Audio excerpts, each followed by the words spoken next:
નમસ્તે વિદ્યાર્થી મિત્રો, આપ સૌ મિત્રોનું એન્ટાયર સ્ટડી ચેનલ પર હાર્દિક સ્વાગત છે. મિત્રો, આજના લેક્ચરમાં આપણે the equation of tangent plane and normal line to surface તેના વિશે ડિસ્કશન આપણે કરવાના છીએ અને એનો આપણે એક્ઝામ્પલ પહેલાં ટોપિક સમજશું, ત્યારબાદ એનો આપણે એક્ઝામ્પલ લઈશું.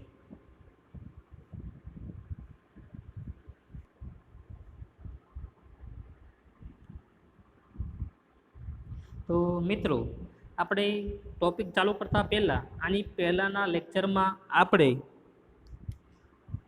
તમને ખ્યાલ હોય તો tangent line and normal plane વિશે આપણે એનો સૂત્ર જોયા હતા. ત્યારબાદ એનો એક્ઝામ્પલ આપણે સમજ્યા હતા ગયા લેક્ચરમાં. તો અહીંયા ખાલી શબ્દોની રીતે મારામારી છે ટૂંકમાં, તમે શબ્દો ઉપર ધ્યાન આપજો મિત્રો. જો અહીંયા આપણે શું છે, ટેન્જેન્ટ પ્લેન છે. ગયા લેક્ચરમાં આપણે શું હતું, ટેન્જેન્ટ લાઇન હતું. એન્ડ ગયા લેક્ચરમાં નોર્મલ, અહીંયા શું હતું, પ્લેન હતું. અહીંયા શું છે, નોર્મલ લાઇન. એટલે અલ્ટરનેટ બંને શું થઈ ગયું છે, ચેન્જ થઈ ગયું છે મિત્રો. એટલે ખાસ તમે ધ્યાનમાં રાખજો. એટલે સૂત્ર પણ આમાં ચેન્જ થશે. કઈ રીતે થાય છે તે હવે આપણે સમજીએ. ખાસ તમારે લાઇન અને પ્લેનમાં ભેગું ન થઈ જાય એ તમારે ખાસ ધ્યાન રાખવાનું છે. તો મિત્રો હવે જોઈએ equation of tangent plane and normal line to the surface. હવે ટેન્જેન્ટ પ્લેન એટલે કે સ્પર્શક, બરાબર, પ્લેન એટલે તલ, એન્ડ નોર્મલ લાઇન એટલે નોર્મલ સામાન્ય લાઇન, સરફેસ એટલે સમતલ એટલે કે સપાટી, બરાબર. તો એના માટે આપણે એક ફંક્શન આપેલું હશે આમાં, z equal to F of X Y, અને પોઈન્ટ આપણે આપેલું હશે x1 y1 અને z1. તો પહેલાં આપણે ટેન્જેન્ટ પ્લેનનું સૂત્ર આપણે જોઈએ મિત્રો. તો સૂત્ર શું છે એનું, x minus x1 fx plus y minus y1 fy અને equal to z minus z1.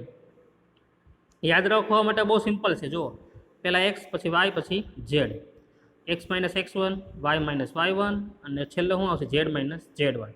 x છે એટલે fx આવ્યું, y છે એટલે શું આવ્યું, fy આવ્યું, અને છેલ્લે શું હશે, z માઇનસ z1. અહીંયા યાદ રાખજો એફ ઝેડ આવતું નથી, બરાબર. ખાલી શું આવે છે, z માઇનસ z1 જ તે આવે છે. હવે મિત્રો સૂત્રની સમજ મેળવી લઈએ. x એટલે આપણને એક્સ વાય આપણને સમીકરણમાં આપેલું છે ઇક્વેશનના. પછી x1 y1 જે બિંદુ છે એ લેવાનું.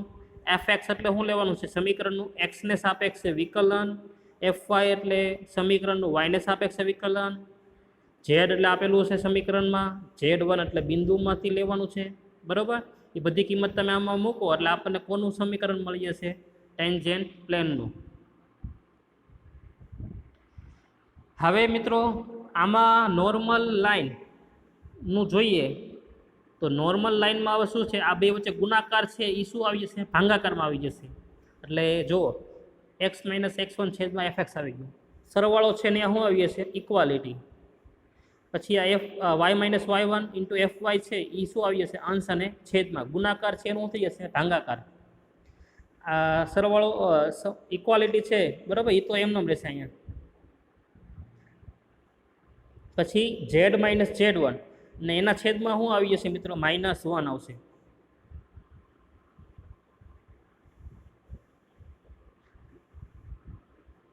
જો મિત્રો શું આવી જશે, છેદમાં -1. એટલે ટૂંકમાં આપણે શું કર્યું, આ બંને વચ્ચે ગુણાકાર હોય તો નોર્મલ લાઇનમાં શું આવી જશે, ભાંગાકારમાં આવી જશે ભાઈ. પછી y minus y1 into fy છે એ ગુણાકારમાં છે અહીંયા, તો નોર્મલ લાઇનમાં શું આવી જશે, ભાંગાકારમાં. પહેલું છે એ અંશ બની જાય, બીજો એ શું બની જાય, છેદ. એવી રીતે અહીંયા મિત્રો z માઇનસ z1 અને છેદમાં ખાલી અહીંયા શું આવે છે, -1. એ એક યાદ રાખવાનું છે તમારે. જોયું મિત્રો તમે, ગયા જે ટોપિક હતો એનું તે આખું ઉલટું આમાં આખું થાય છે, બરાબર. એટલે બંને થિયરી શાંતિથી તમે બે સામે રાખીને બે વચ્ચેનો જે ડિફરન્સ છે એ ખાસ તમે જોઈ લેજો, બરાબર. એટલે તમને ભૂલાય નહીં. હવે મિત્રો આપણે એક્ઝામ્પલથી હવે આપણે આ સમજીએ.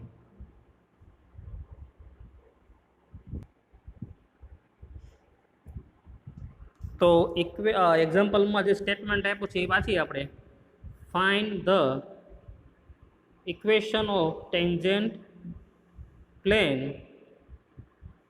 And normal line to the surface માટેનું સમીકરણ છે 4x² - 5y² + 7z² + 13 = 0 અને પોઈન્ટ આપેલું છે એટ પોઈન્ટ P -1 4 -3.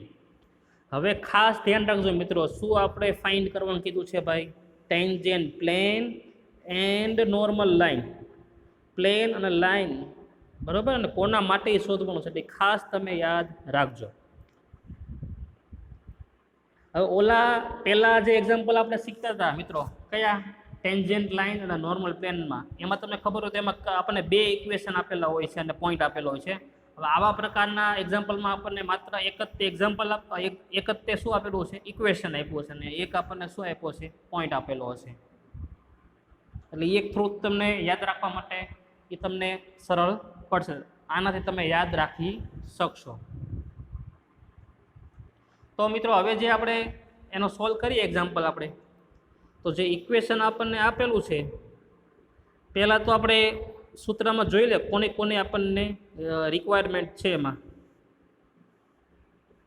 જો એક તો આપણે શું જરૂર પડશે? fx, પછી fyની જરૂર પડશે, બરાબર. એટલે ફંક્શનનું એક્સને સાપેક્ષે અને વાયને સાપેક્ષે વિકલન કરી નાખવાનું, બરાબર. એની આપણે એક જરૂર પડે છે. બીજી બધી તો x1 y1 z1 એ તો આપણું શું છે? બિંદુ. એ તો ડાયરેક્ટ આપણે મૂકી દઈશું.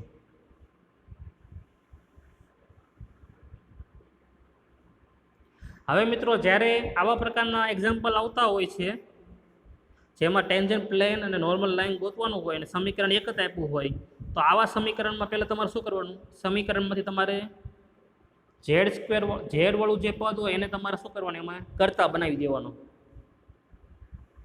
તો સમીકરણમાં તમે ઝેડને કરતા બનાવો એટલે શું આવશે? 7z². બાકીના બધા પદ કેવું જશે? જમણી બાજુ. એટલે નિશાની બધાની બદલાઈ જશે. એટલે શું આવશે? -13 -4x² + 5y². હવે મિત્રો આ ઝેડનું આપણે એક્સને સાપેક્ષે શું કરીએ છીએ? વિકલન. એટલે ∂z/∂x. એટલે ઝેડનું તમે એક્સને સાપેક્ષે વિકલન કરીએ, બરાબર. તો હવે જો આ 7z² છે એનું તમે એક્સને સાપેક્ષે વિકલન કરો, એ તમને સમજાવું જો કઈ રીતે થાય છે.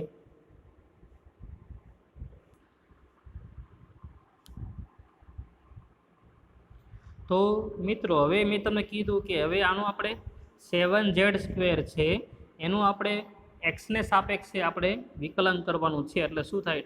∂/∂x 7z². હવે સાંકળ નિયમ પ્રમાણે તમે વિકલન કરો એટલે બી આગળ આવશે. બી આગળ આવે એટલે 7 દુ 14 z. પણ પાછું ઝેડનું કરવાનું એક્સને સાપેક્ષે, બરાબર. એટલે ∂z/∂x. તો આ આન્સર આપણને મળશે. એટલે અહીંયા શું આવ્યું? 14z ∂z/∂x. હવે મિત્રો બાકીનું જે છે એનું તમે એક્સને સાપેક્ષે કરો છો તો -13 નું 0. હવે અહીંયા તમે જો -4x² છે તો એમાં તમે શું આવશે? -2 આગળ આવશે, ઘાત જે 2 છે એ આગળ આવશે એટલે 4 દુ 8 એટલે -8x.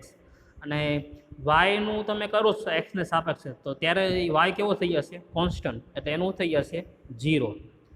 એટલે ખાલી આપણને શું મળશે? -8x.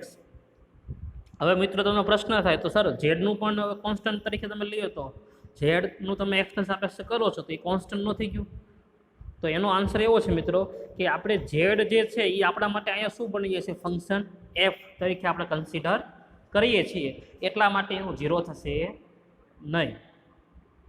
એટલે તમે આપણે થિયરીમાં મેં તમને મિત્રો સમજાવ્યું હતું, જુઓ તો શું થિયરીમાં આપણે z = શું હતું? f(x, y) હતું, બરાબર. એટલે એ જે ફંક્શન છે મિત્રો ઝેડ એ આપણું એફ તરીકે ફંક્શન બને છે, એટલે ઝેડને આપણે એફ તરીકે કન્સિડર કરીએ છીએ, એટલા માટે એ 0 થશે નહીં, કારણ કે ઝેડનું જે ફંક્શન છે એમાં બે વેરિયેબલ આવી જશે, એક્સ આવી જાય છે અને વાય, એટલે જો એક્સ પણ છે અને વાય, એટલા માટે 0 થશે નહીં. હવે મિત્રો આ જે આન્સર મળે છે એમાં તમારે શું કરવાનું છે, ડેલ ઝેડ બાય ડેલ એક્સને તમારે કરતા બનાવવાના છે. હવે તમે કરતા બનાવો એટલે 14 ઝેડ ગુણાકારમાં છે, ઓલી પર આવે તો ક્યાં આવી જશે, છેદમાં આવશે, એટલે -8x/14 ઝેડ. હવે મિત્રો એક્સ અને ઝેડની કિંમત તમારે કેમાંથી લેવાની છે, આ બિંદુમાંથી. આ આપણો એક્સ પહેલો ઘટક, પછી વાય અને પછી ઝેડ. તો એક્સ એટલે કેટલા આવશે, -1 આવશે. ઝેડ એટલે કેટલા આવશે, -3, એટલે કેટલા આવશે, -3. કિંમત મૂકી દીધી, સાદું રૂપ તમે આપો એટલે કેટલા આવશે, -4/21. તો મિત્રો આ જે del Z upon del x મળ્યું આપણને, એ આપણું શું બની ગયું, અલ્ટિમેટ એફએક્સ. એટલે એફએક્સ બરાબર આપણે શું લખશું, એફએક્સ બરાબર del Z by del X.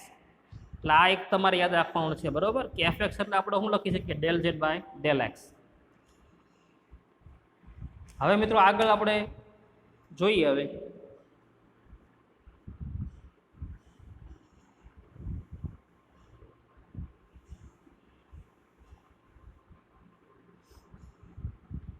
હવે મિત્રો એનું જ તે જે અગાઉ આપણને પરિણામ જે મળ્યું હતું એનું હવે આપણે વાયને સાપેક્ષે કરીએ છીએ. પહેલાં એક્સને સાપેક્ષે કર્યું હતું આપણે, હવે કોના સાપેક્ષે કરીએ છીએ, વાયને સાપેક્ષે. તો હવે વાયને સાપેક્ષ તમે કરો એટલે શું મળશે આપણને, 14 Z del Z by del Y. હવે કોનું કરીએ છીએ એક વાર તમને હજી બતાવી દઉં.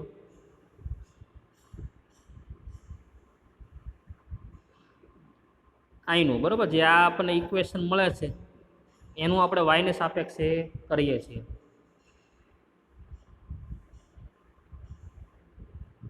હવે એનું તો વાયને સાપેક્ષે કરો એટલે આન્સર આવો મળશે આપણને, 14 Z del Z by del Y equal to 10 Y. હવે આમાં કોને કરતા બનાવો, ડેલ ઝેડ બાય ડેલ વાયને કરતા બનાવો, એટલે આ ગુણાકારમાં સોલીપા આવે તો ક્યાં આવી જશે, છેદમાં, એટલે શું આવશે, 10y/14z.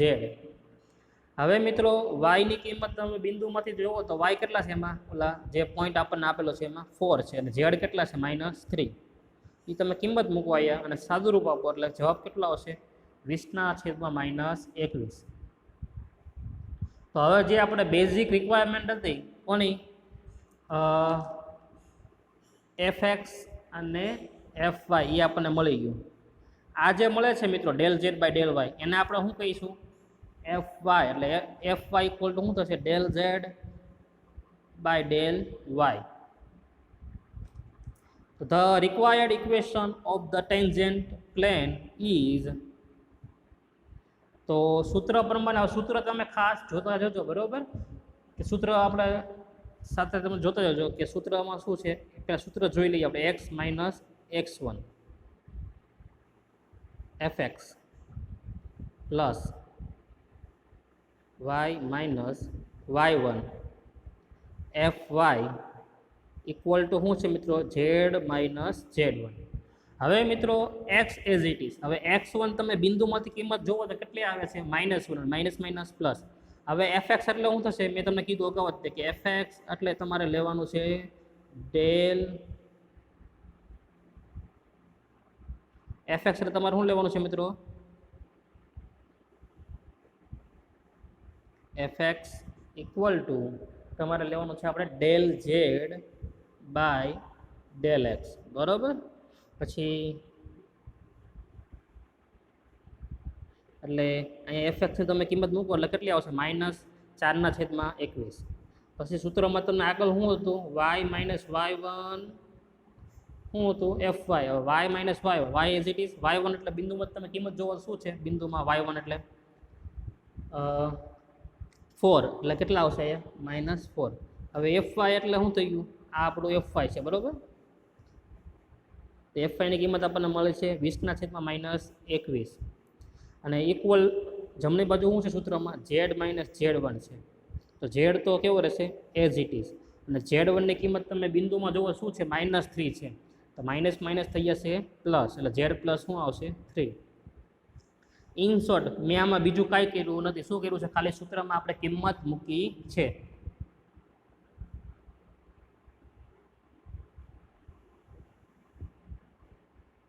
હવે મિત્રો સાદુરૂપ દેવાનું છે. હવે જો અહીંયા છેદમાં 21 છે, અહીંયા પણ 21 છે અને માઇનસ છે, તો આપણે 1/-21 કોમન કાઢી લઈએ.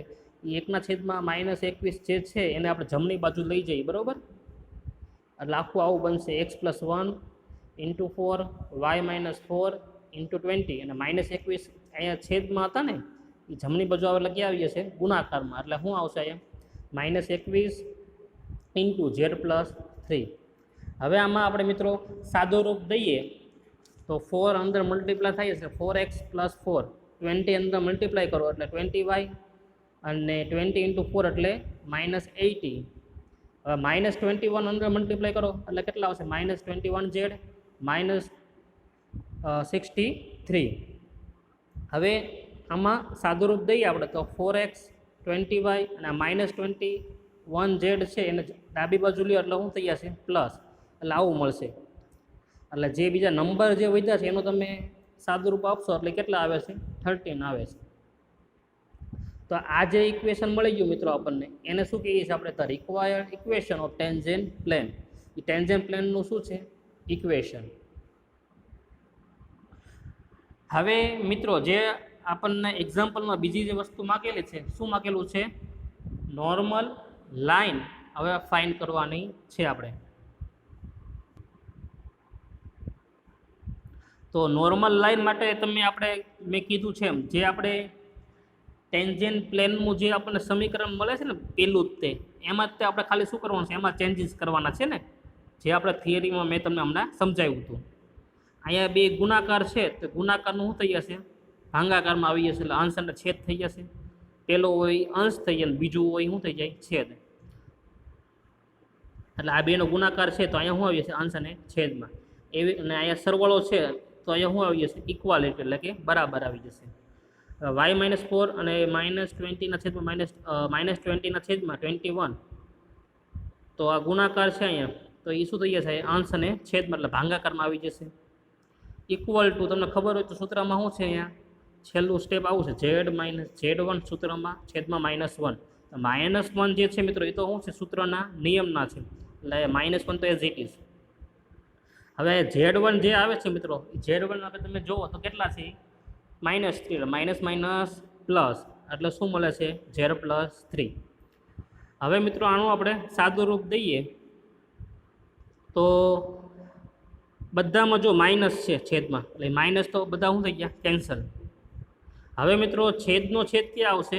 અંશમાં, અને એ અંશમાં આવે મિત્રો, અને એ બધે જો આવ્યું છે 21 છે, અહીંયા 21, એ 21 આપણે કોમન કાઢી લઈએ. ટૂંકમાં ઇનશોર્ટ -21 કોમન કાઢી લઈએ તો અહીંયા તો એ 21 કેન્સલ થઈ જશે, અહીંયા 21 કેન્સલ, અહીંયા પણ કેન્સલ, પણ અહીંયા છે નહીં, એટલે એને શું કરવું પડશે? 21 વડે શું કરવું પડશે? અહીંયા ભાંગવું પડશે ને, એટલે છેદમાં શું આવશે? 21. તો ફાઇનલી મિત્રો આપણે જોઈએ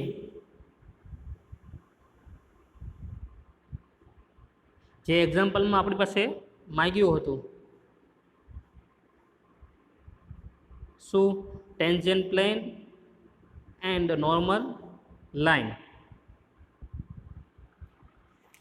તો કઈ રીતે સોલ્વ કર્યું એ આપણે આખું એક્ઝામ્પલ આપણે જોયો. એટલે પહેલાં આપણને શું મળી ગયું હતું? ટેન્જેન્ટ પ્લેન, અને પછી શું મળી ગયું હતું? એનું ટૂંકમાં નોર્મલ લાઇનનું ફોર આન્સર. એટલે પહેલાં ટેન્જેન્ટ પ્લેન મળશે, ત્યારબાદ નોર્મલ લાઇન. ટેન્જેન્ટ પ્લેનનો જે આન્સર આપણને જે ઇક્વેશન મળે છે મિત્રો, એમાં જ તે એની ઉપરથી તે આપણને શું મળી જાય છે? નોર્મલ લાઇનનું જે ફોર્મ્યુલા છે એ આપણને મળી જાય છે.